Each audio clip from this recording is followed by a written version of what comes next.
बिस्मिल्लाहिर्रहमानिर्रहीम।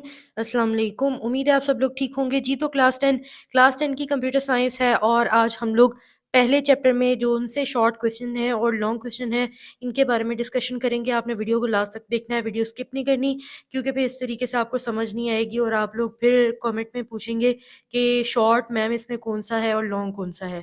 ठीक है, तो विदाउट टाइम वेस्टिंग हम आज की वीडियो स्टार्ट करते हैं। जी तो स्टूडेंट, सबसे पहला चैप्टर है हमारे पास यहाँ पे इंट्रोडक्शन टू प्रोग्रामिंग। ठीक है, इंट्रोडक्शन प्रोग्रामिंग में हमारे पास जो फर्स्ट पेज आ जाता है यानी पेज नंबर 2 है। इस पेज में ये पहले भी मैंने निशान लगाए हुए हैं, लेकिन आज हम लोग इसमें सिर्फ ये देखेंगे कि शॉर्ट कौन से हैं और लॉन्ग कौन से हैं। ठीक है, तो सबसे पहले इस पेज में आपको जो डेफिनेशंस मिलेंगी शॉर्ट क्वेश्चन के तौर पे वो मिलेगी कंप्यूटर प्रोग्राम की आप और या फिर सॉफ्टवेयर की। ये सारी डेफिनेशंस आपको पीछे समरी से भी मिल जाएंगी, आप वहाँ से भी याद कर सकते हैं। ठीक है, ये सारी शॉर्ट है। कंप्यूटर प्रोग्राम है, define computer program, define computer programming, define programmer, फिर डिफाइन प्रोग्रामिंग लैंग्वेजेस, फिर उसके बाद कोई सी वो आपको कह सकते हैं 5 एग्जांपल दे दें। ठीक है, तो ये आगे लिखी हुई हैं जावा, सी प्लस प्लस। ठीक है, ये हमारे पास सारी एग्जांपल लिखी हुई हैं प्रोग्रामिंग लैंग्वेज की। ये आपके पास शॉर्ट क्वेश्चन है। ठीक है, इसके बाद हमारे पास जो नीचे वाला टॉपिक है इसमें प्रोग्रामिंग इन्वायरमेंट की जो डेफिनेशन है वो शॉर्ट क्वेश्चन में पूछी जा सकती है, डिफाइन प्रोग्रामिंग इन्वायरमेंट। ठीक है जी, तो नेक्स्ट पेज पे पेज नंबर 3 पे हमारे पास टॉपिक है वो है इंटीग्रेटेड डेवलपमेंट एनवायरनमेंट। ये आपको शॉर्ट क्वेश्चन में पूछा जा सकता है। किस तरीके से पूछा जा सकता है आपसे? ये पूछा जा सकता है कि आईडीई की फुल फॉर्म बताएं। ठीक है, यहाँ पे ये डेफिनेशन पूछी जा सकती है, डिफाइन आईडीई यानी इंटीग्रेटेड डेवलपमेंट एनवायरनमेंट। ये आपसे डेफिनेशन पूछी जा सकती है। जब डेफिनेशन आप लिखेंगे तो साथ ये आपने यहाँ से लेकर यहाँ तक लिख के तो कुछ इसके साथ ये जो नीचे लिखा हुआ है some of the many available IDEs for C programming languages, ये आप लिखते नहीं है तो आपके अच्छे जो है ना 2 नंबर आपको मिल जाएंगे। ठीक है, इन केस अगर वैसे तो ये लॉन्ग में नहीं आता, अगर आ जाए तो आप किस तरीके से अटेम्प्ट करेंगे, ये आप डेफिनेशन लिख दें यहाँ से लेके तो यहाँ तक जो है ना यानी लास्ट तक ये लिख दें तो आपका जो है ना ये short question sorry long question में चेंज हो जाएगा। शॉर्ट क्वेश्चन जो है वो लॉन्ग बन जाएगा। लेकिन शॉर्ट में भी मैंने आपको बता दिया, वैसे ये लॉन्ग में नहीं आता, लेकिन फिर भी आप देख लीजिएगा, कर लीजिएगा, बेहतर होगा। ठीक है, इसके बाद हमारे पास है टेक्स्ट एडिटर। ये भी शॉर्ट क्वेश्चन है। What is meant by text editor या डिफाइन टेक्स्ट एडिटर, ये भी शॉर्ट है। उसके बाद कंपाइलर है, डिफाइन कंपाइलर, ये भी शॉर्ट में है, ये लॉन्ग में नहीं है। उसके बाद नीचे यहाँ पे हमारे पास आ जाता है प्रोग्रामिंग बेसिक्स। इसमें सिंटैक्स की डेफिनेशन है और सिंटैक्स एरर की डेफिनेशन है। ठीक है, ये आपने करनी है, ये शॉर्ट क्वेश्चन है। इसके बाद रिजर्व वर्ड की अगर हम बात करें तो ये डेफिनेशन है, शॉर्ट क्वेश्चन के तौर पे आएगी, डिफाइन रिजर्व वर्ड। कोई से आपको 5 पूछे जा सकते हैं या 10 पूछे जा सकते हैं।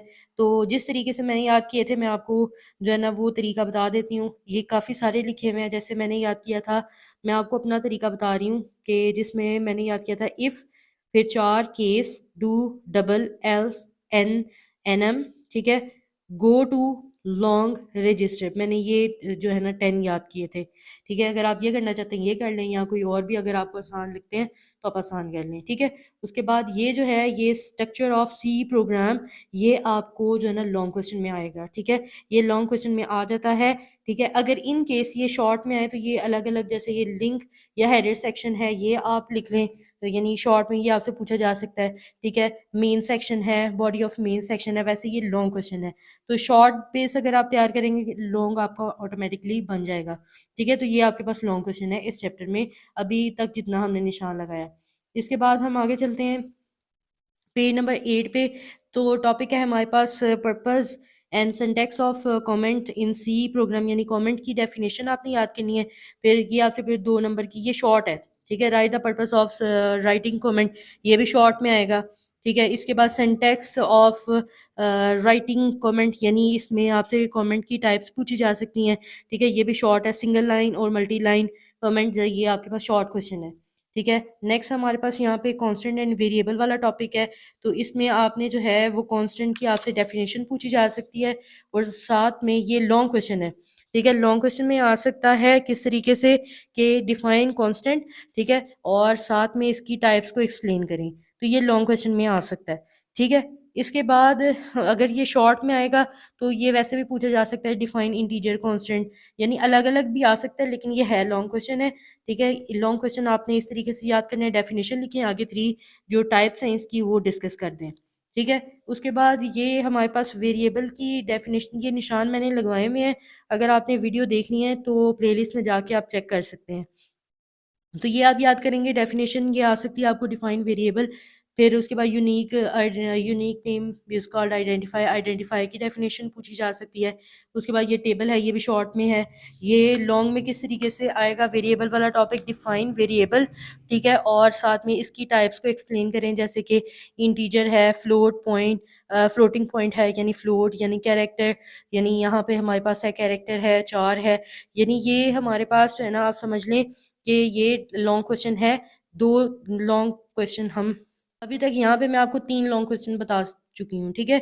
एक स्ट्रक्चर ऑफ सी प्रोग्राम, उसके बाद define constant and its types, और define variable and its types.